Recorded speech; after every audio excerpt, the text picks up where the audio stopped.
des lumières bizarres dans le ciel, des dessins immenses qu'on voit que d'avions, là, près de Béziers.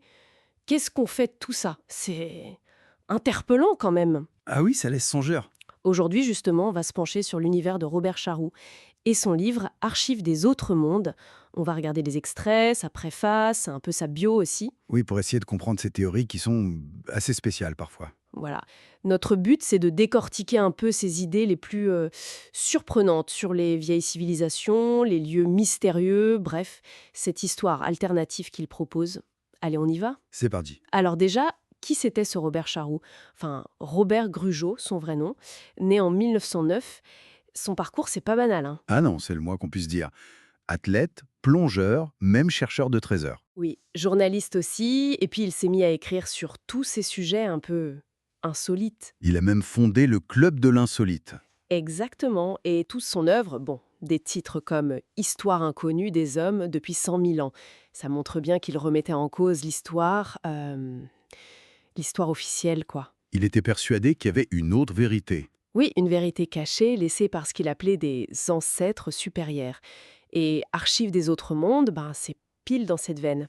Essayer de décoder leur message. Et cette idée d'ancêtre supérieur, on la retrouve partout dans ce livre. Il cite des exemples euh, vraiment curieux. Ah oui, Comme quoi, par exemple?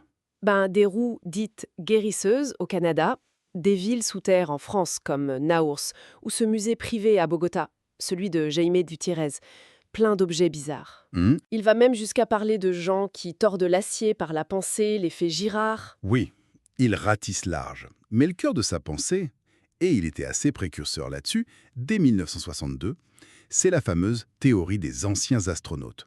On appelle ça aussi le néo-évémérisme. L'idée que les anciens dieux, c'était des ET en fait, hein. C'est ça, en gros. Les dieux, c'était des visiteurs venus d'ailleurs, avec leur technologie. D'accord. Mais comment il l'appuie ça? C'est quoi ses arguments, ses indices? Alors, il y a plusieurs choses. D'abord, des technologies antiques qui semblent trop avancées pour l'époque. Ensuite, des Tessiens, des sculptures anciennes qu'il interprète comme des cosmonautes, des soucoupes volantes. Ah oui, les fameuses représentations. Voilà, puis l'idée que des ET auraient pu intervenir dans notre évolution, peut-être même notre ADN. Et enfin, il dit que c'est logique. Des peuples primitifs, face à des êtres hyper avancés, il les aurait pris pour des dieux.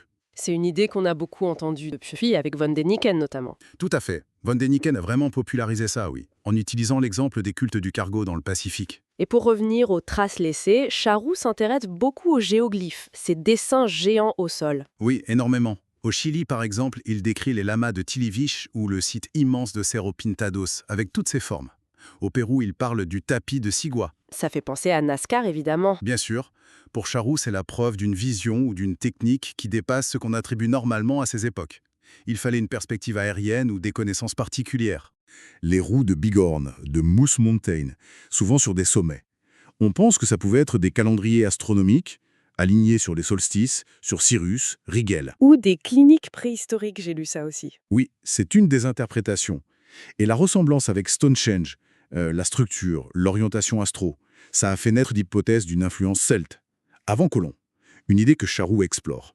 Audacieux, comme souvent avec lui. Mais l'objet qui va peut-être le plus loin dans cette idée de savoir perdu, c'est ce fameux disco genetico. Ah oui, le disque génétique, une sacrée histoire ça. Découvert en Colombie par Jaime Gutiérrez.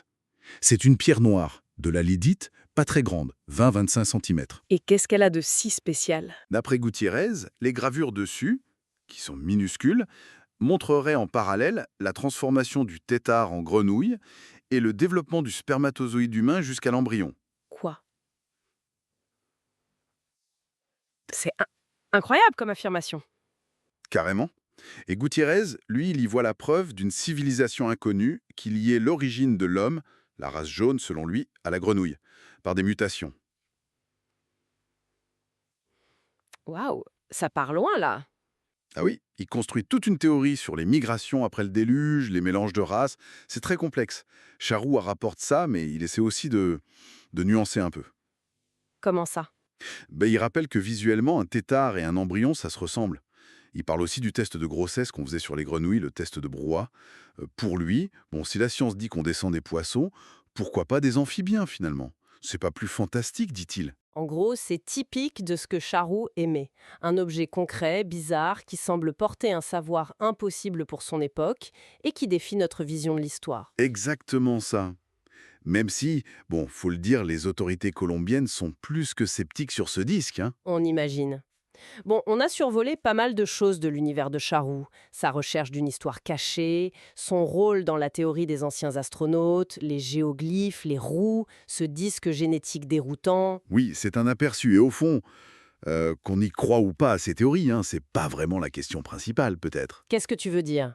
Cette fascination pour Charroux, pour ce genre d'idées, qu'est-ce que ça dit sur nous, hein? Sur notre envie de comprendre d'où on vient? Ces histoires alternatives, même si on les classe pseudosciences, est-ce qu'elles ne montrent pas qu'on n'est pas toujours satisfait par l'histoire officielle? Qu'on cherche autre chose, du mystère, du sens? Une quête qui dépasse la science pure et dure, peut-être. Voilà. Peut-être que la vraie valeur de tout ça, c'est pas tant les réponses, souvent contestables, mais plutôt les questions que ça continue de poser sur notre passé et notre place. Une piste de réflexion, quoi.